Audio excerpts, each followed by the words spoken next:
كنا نعرف قانون بقاء المادة والطاقة، لا تفنى ولا تستحدث من العدم، ولكن تتغير من صورة إلى أخرى. وهذا معناه لو ركزنا في الجملة بالذات إن كل المادة والطاقة من بدء الخليقة هي نفسها، غير كل مرة جينا بطريقة مختلفة. خلينا نعطيكم مثال على الأمر. طرف البيتزا اللي كليتها أمس يتكون من الدقيق. دقيق جاي من نبات القمح، صح؟ نبات القمح يتغذى ويتكون من عناصر الأرض اللي هي كربون، أكسجين، نيتروجين. بس لكون منا على هذا التسلسل حنرجع نسأل منين جت هذه العناصر للأرض في المقام الأول. هذا الشيء المثير في قانون بقاء المادة والطاقة، يوصلك لمرحلة تسأل نفسك منين جت العناصر هذه للأرض من الأساس. السؤال هذا تتوقع أن نجاوب عليه الكيمياء، بس على مر السنين قرينا جدول دوري وقرينا الذرات والعناصر اليورانيوم والأكسجين كل شيء، بس ما عمرنا سألنا سؤال شنو هو أصل العناصر الكيميائية ومنين جت. الفيزياء الفلكية من أقل من قرن جبت لنا الإجابة، والإجابة في روعتها غير عادية. أروع فكرة ممكن تمر عليك إن الذرات اللي تكون جسدك جت من النجوم. انتوا عارفين ان النجوم عبارة عن مفاعلات اندماج نووي عملاقة، يدمج النجم العناصر الأخف لتنتج طاقة تمارس ضغط للخارج تحافظ على توازنه مع قوة الجاذبية لتحول ضغطها دائما للداخل، وكنتيجة لهذه العملية يتم إنتاج العناصر الأثقل. شمسنا على سبيل المثال تدمج في حوالي 700 مليون طن من الهيدروجين إلى 695 مليون طن من الهيليوم في كل ثانية من كل يوم، والفقد 5 مليون في الكتلة تتحول لطاقة حسب معادلة E=mc²، أو الطاقة تساوي الكتلة ضرب مربع سرعة الضوء. الطاقة الناتجة تعادل تفجير مليارات القنابل النووية كل ثانية. يعني تخيلوا مقدار الطاقة الهائلة اللي تستخدم فيها كل نجم الشمس. هذا فيما يتعلق بآلية عمل النجم. تو نقدر نتعمقوا أكثر ونعرفوا كيف يتم إنتاج هذه العناصر. بعد ما ينفذ الوقود الهيدروجيني اللي هو الأساس الرئيسي للنجم، يبدأ يدمج في الهيليوم إلى كربون. طبعا في حالة نجم زي شمسنا حيتوقف الأمر عند الكربون، بس في حالة نجم أضخم من الشمس بكثير زي هذا الوحش في واي كانياس ماجورس، فإن الأمر ما توقفش عن الكربون.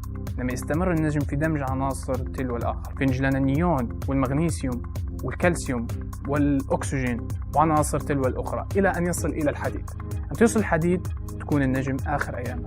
العلماء يسموا في الحديد العنصر المسمم للنجوم لأنه يمتص طاقة بدل ما يضيفها، لذلك حيتوقف النجم عن إنتاج الطاقة الإشعاعية اللي تنتج الخارج، اللي قلنا أنها تحافظ على توازنها مع الجاذبية تحول ضغطها للداخل، وبالتالي تربح الجاذبية في هذا الصراع وينهار النجم على نفسه في أجزاء من الثانية. من ثم الطبقات الخارجية ترتد منفجرة في حدث عملاق يسمى السوبر نوفا أو مستعر أعظم. الطاقة الناتجة خلال هذا الحدث أكثر من الطاقة اللي تنتجها الشمس في حياتها كاملة. تخيلوا يعني هذه الصورة حقيقية لانفجار سوبر نوفا، إضاءتها أكثر من إضاءة المجرة بأكملها. لذلك خلال الثواني الأولى من هذا الحدث تكون درجة الحرارة مجنونة بدرجة كافية لإنتاج عناصر أكثر من الحديد، تنتج لنا الذهب واليورانيوم، ولهذا السبب أصلا هذه العناصر نشوفوا فيها نادرة في حياتنا. طبعا في سيناريو آخر للسوبر نوفا، هو أن تكون للنجم مرافق نجم آخر. يعني في هذه الحالة حيبدأ أحد النجمين يسرق في المادة من النجم الآخر إلى أن يصل لحد معين وينفجر. الانفجار هذا يسمى بالسوبر نوفا تايب A1، وحسب العلماء المصدر الأساسي للحديد في الكون.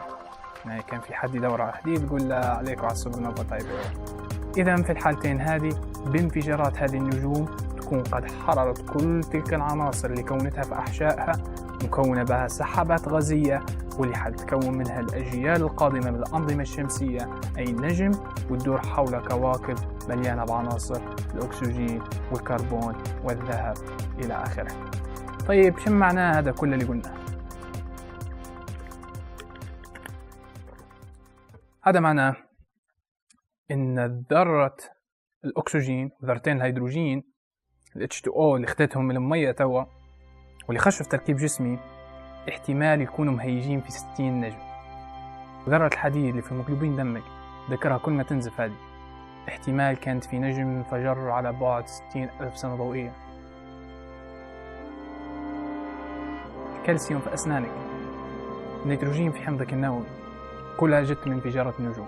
حتى الذرة اللي في ايدك اليمين احتمال جت من نجم مختلف عن الذرة اللي في ايدك اليسار.